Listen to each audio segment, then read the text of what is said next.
क्या वक्त को लेकर के जो अपील की जा रही है all India Muslim personal law board की तरफ से कि 2 महीने का एक बड़ा आंदोलन, एक मुहिम चलाई जाएगी, सड़कों पर उतरेगा मुसलमान? बिल्कुल बिल्कुल उतरने के लिए तैयार है।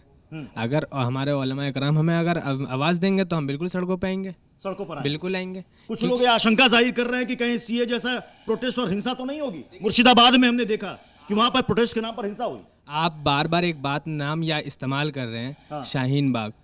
तो मैं आपको क्लियर ये बता दूं कि शाहीन बाग एक ऐसा मॉडल है जिसने पूरे दुनिया को ये दिखाया कि किसी भी आंदोलन को किस तरीके से शांति से किया जा सकता है। ओके। शाहीन बाग वो चीज़ है। ठीक है, आप कह रहे हैं शाहीन बाग मॉडल। हाँ जी साहब। हाँ, thank you sir. Thank you. मैंने अभी तो पूछा नहीं, आपने पहले ही थैंक यू कर दिया जी। हाँ जी साहब, क्या वक्त? अच्छा, आप भी कुछ नहीं बोलेंगे?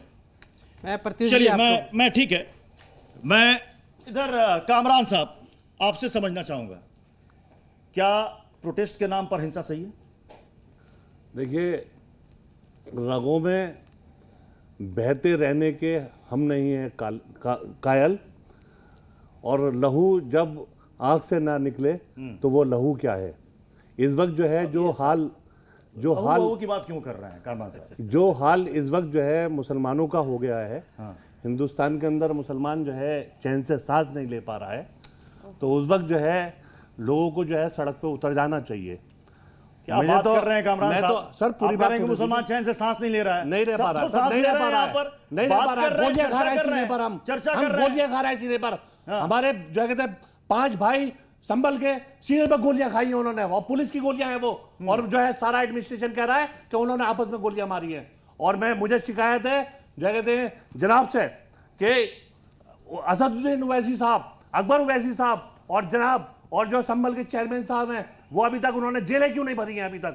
साथ में जो है 1000 लोगों को लेके जाके, करोड़ों लोगों को, लाखों लोगों को लेके जाके जेलें भर देनी चाहिए थी इस वक्त। लीजिए शोएब साहब। नहीं, मैं उनके जज्बात का बहुत कदर करता हूँ, और इन्होंने एक बात सही बोली कि ये एक ऐसा डिफ़िकल्ट सिचुएशन है जहाँ पे ऐसा लगता है कि सरकार ने अपना एक एजेंडा बनाया है कि टाइम टू टाइम हमें तुष्टीकरण के लिए मुसलमानों की चूड़ी टाइट करने वाली जो मामले हैं ना, मैं ये कहता हूँ कि इंट्रोस्पेक्शन किसी करप्शन में करना, ये कि करप्शन बहुत ज़्यादा है, एक इंट्रोस्पेक्शन होना चाहिए और उसमें रेक्टिफिकेशन करना इज़ अ डिफरेंट थिंग। लेकिन आप वक्त को जो उसके कड़े कानून, जैसे प्रावधान थे 5 साल की सज़ा के, आपने उसको 2 साल कर दिया, 6 महीना कर दिया, बेल के प्रोसेस, तो भाई आप करप्शन को और बढ़ा रहे हैं या करप्शन को घटा रहे हैं? आप स्ट्रिंजेंट जितने भी उसमें कानून थे जिससे वक्त की प्रॉपर्टीज़ और महफूज हो सकती था, आपने उसको कमी कर दिया।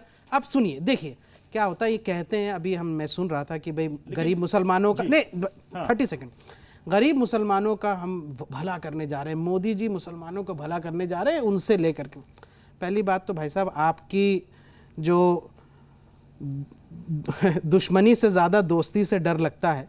मेरा दिल ये कहता है कि हाँ, अच्छा हो सकता है ये मुसलमानों को भला करने का सोच रहे होंगे, बहुत मतलब नेक ख्याल है, लेकिन दिमाग ये कहता कि ये वही पार्टी है जो मुस्लिम महिलाओं के हिजाब के ख़िलाफ़ थी, ये वही पार्टी है जो मुस्लिम नौजवानों के सीनों पर गोलियां दागने वाली थी, ये वही पार्टी है जो मुसलमानों को डेमोनाइज करने के लिए न जाने कितने हथकंडे अपना चुकी है, ये वही पार्टी है।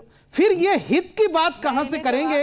ये वो है जो सरकारी जमीन, लेकिन जैसे अयोध्या में, कि ये बहुत सारी चीजें आप अज्यूम कर रहे हैं। नहीं, अज्यूम नहीं कर रहा हूं कि ऐसा हो जाएगा। अच्छा